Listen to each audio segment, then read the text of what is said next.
Hi guys, it's Vertis here and welcome to the 3D Mutiny monthly showcase. So in this video we look at the best kind of artworks on the showcase Discord. So if you want to get featured yourself, make sure you post your favorite sort of works in that channel. I also really like to promote artists that are up and coming, so if your works do get featured, I'll be posting on the Twitter. Also a really good chance to see what sort of other work is out there. So we're going to look at the selected submission and also dive in a little bit on a portfolio review and just give a little bit of feedback. So loads of great pieces of artwork in here. Let's see what people have posted. So the first artwork is from Yaman Atli. Recently he's been absolutely killing it. He's also a 3D Mutiny member. Don't know where he's finding the time to do all these pieces. I think this is really cool. It's like a nice example of a simple design that's done well, like areas are resting and also potentially wouldn't take too much time. So if you're interested in getting loads of little portfolio pieces, this is what we discussed in the lectures, is closing the loop so you can get a lot of characters out. I think Yaman's taken that advice really well and he started to produce characters really fast. So the presentation's really good as well. Everything here is, showcasing the actual sculpt and the base colors. I'd say the topology has me a little bit skeptical as whether it's for the games engine, but maybe it was just for like a real-time presentation. You know, sometimes people focus on the final artwork than actually getting into game, for example. But I think the effects are working really well with the planes and transparency. We obviously talked about that. And each rotation has kind of like a nice speed and a weighting to it, so we can see the reflectivity. Probably picked that up from the last showcase session where we were talking about basically how light can reflect off a surface and how you basically want to present that as an artist, showcase your sculpting skill and also your texturing skills. So I think that's a really commendable thing that's happened here. In terms of feedback, I would only say just a little flavor of color, maybe like an accented red or a yellow, just to give a bit more interest. Doesn't have to be too much of it, just like a little flavor. I think that would make it pop really well. So come to Yaman, press like and follow. The entire portfolio is shaping up really well, especially the latest pieces. I'm really liking how they're going. Next really cool piece of artwork's from Jin Wuzu. Hopefully I say that correctly. This is an example of someone who's basically sculpted in ZBrush.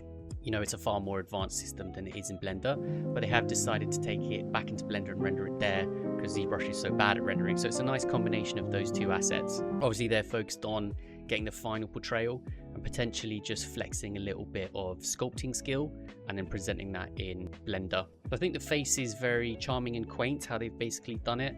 Obviously the lips have good form. Sometimes it's really difficult because the lips come across flat, but I think the artist has done very well to insert a lot of volume there.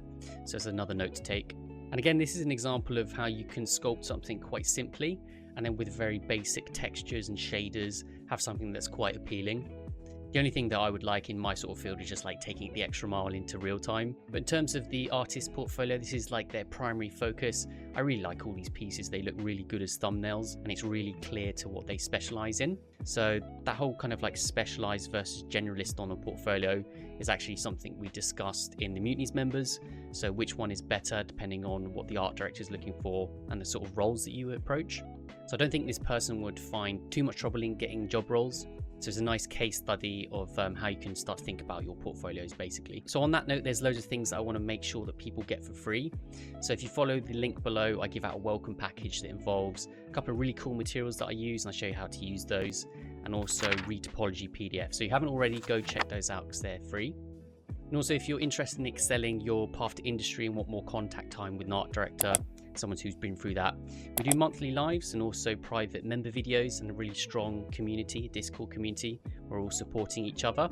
So if you're interested in that, go down and click join to watch the video for all the features. So the next piece of art is from Miktar Kolpatov. Now this is really cool. I always look at the software used to see how far they've sort of taken it. He's used a wide array, so all the way from Blender to Maya, Marvelous Designer, Marmoset and ZBrush. So this is also a 3D Mutiny member. I think it's progressed really far in terms of feedback and development. In terms of presentation, obviously we went through in the videos of like simulating how I look at work and when I look for talent, what I'm sort of seeking. So what I like about this character is obviously a post-apocalyptic guy who's sort of like picked up a samurai sword.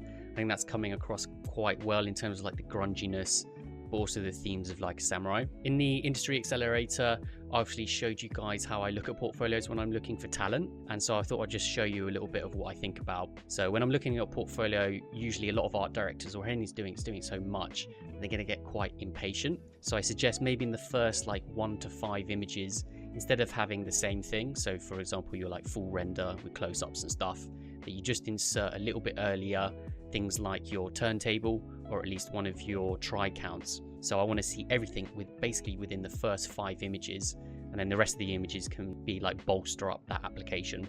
So on this one, it's really nice to see your read topology. So I can be entrusted that with a little bit of feedback, maybe here and there, that we can put this into a games engine. Obviously there's like good optimization and the animation loops. It's going to deform well and it's not too much try counts. So I think you've followed read topology quite well. Maybe you download those PDFs and like followed the tips.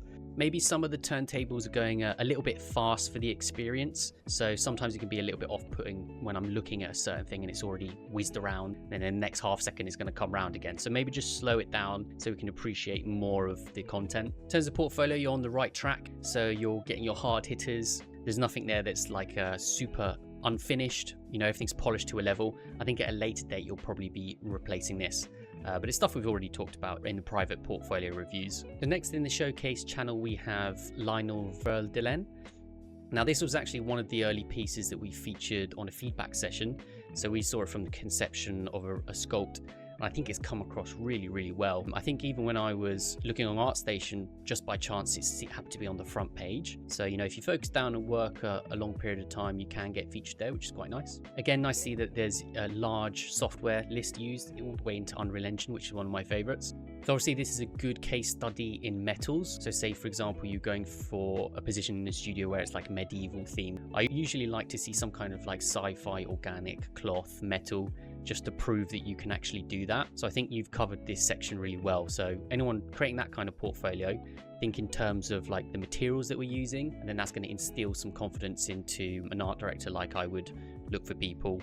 In terms of presentation, it's nice that you've provided like really high quality renders. I'd say that towards the bottom, this is actually quite a strong piece, so I'd put that a little bit higher just to prove that you put some cloth simulation and all the topologies working. Maybe you put some shade information and vertex normals. Maybe if you have done that, just include that. And again, here's an example of a character where the rotation is a good speed. We can see the light and I have a lot of time to basically look at surfaces. Maybe tone down the background a little bit or increase the contrast from the background so it's really different from the earthy tones of the metal. So I appreciate it's got one good theme, so it sits in its world, but we really want to focus on the asset itself. And it's really nice to see that you've put some super close-up shots. Kind of communicates to me that this has been a bit of a passion project. You know, every square inch of it has mattered. So a lot of time has gone into this, which is nice to see. The only thing I think that is missing slightly is the retopology. So say, for example, this went to an interview, I would definitely want to request that upon the interview. So hopefully it's not something you're hiding. The current trend for artists today, not saying that this is you, but I see from a lot of applications, is that they're focused on the end piece and not necessarily the topology or what we're physically putting into the game. So the difference between that can actually take you quite a long way in terms of getting a job in the future. So maybe just like to see a little bit of retopology there. But then again, your goals might be different and that's totally okay. So definitely give a follow and a like to Lionel. What I like about Lionel's portfolio, obviously he's got more than 3 pieces, which kind of puts a little bit more confidence, and the style is a bit more explorative. So for example, this is like a stylized but realistic rendition. You've got one primary character, so if you're going for a character role, I know that you can do things like eye, hair, and other pieces of equipment. And also we've got what I would say is like a flagship piece, which is usually an artist's most current thing. And I suggest to you guys, at any chance, do put your Unreal Engine tag in there, because surprisingly people click it more often because it's in Unreal Engine. So this is a likeness sculpt of the actor from Stranger Things, so I could see that straight away. Now personally, when I'm approaching likeness sculpts, they're always really unforgiving, and I tell this a lot to people. So be ready for people to say whether they're into art or not into art, that it doesn't kind of look like the actor, or there's kind of like this uncanny feel. And that's something that is very hard to escape from. The ways you can separate that border is at any chance use your sort of subsurface scattering. If you look, for example, inside the pits of the pores, there's kind of like a dark shaded grey. Now, if you get rid of that, it kind of brings a little bit more realism. But in terms of likeness, I think you've portrayed the likeness of the actor quite well. Very interesting that you've put a black specular roughness. You don't usually see that often, but I actually quite like that, because when you're making a character, one of the most important things when it comes to skin is actually the roughness. So if I can see that on a pure black, we just focus on the specularity, then I can see that you're good at roughness. So if you guys are interested in making really good roughness in Substance, I actually made a full video on how to really excel in enhancing your roughness values, and so I'll link that in the link below.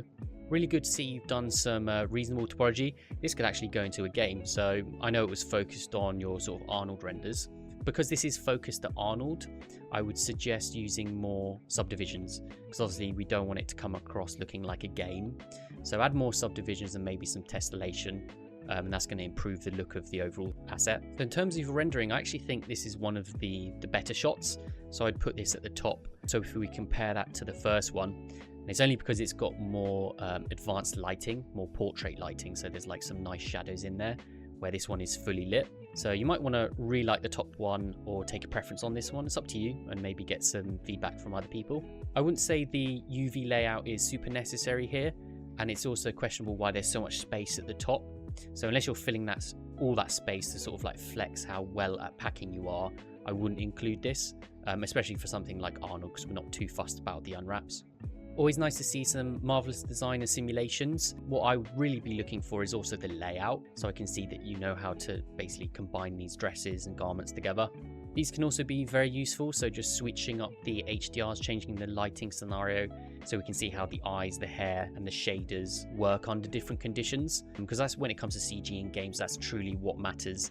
You know, we're not just creating portfolio pieces, we're actually creating assets that work in multiple scenarios. Whether it's dark, unlit, fully lit, or bright, we do have to focus on actual PBR shaders, and that's why it's really important. And for an asset like this, I wouldn't say the turntable is super necessary, maybe just some more close-ups of your sculpt. My only other suggestion, just to sort of like enhance your portfolio, you've used XGen, but it would be really nice to see kind of like evidence that in your portfolio. So maybe some of the graphs you use or the layouts, just to communicate to the art director or whoever's doing the employing that you understand how to do XGen, because it's a really good thing to know. Comment and follow and like the artist. I also like where the portfolio is going. I think again it's a trail of improvement, which is always nice to see. So if you're interested in seeing more artists and what they're up to, go check the last video, the first video of the showcases. There's some really cool pieces of artwork there. Also at the same time, check out the membership and what sort of details and things that you can get out there. I think you'd be surprised what kind of value is in those sorts of memberships. Don't forget to like all the artists. You know, we're all here to support each other. Do things like retweet and come into the Discord and congratulate them for their hard work. You know, sometimes creating a character is very difficult, so it's nice to get a bit of motivation. If you like more content on making things for the games industry from someone who's character artist and art director, then definitely subscribe. Got loads of future videos coming out in terms of real time. And finally, if there was a bit of information that you liked or something that you want to come back to in the future, press like so it's saved in your history and you can always come back to it.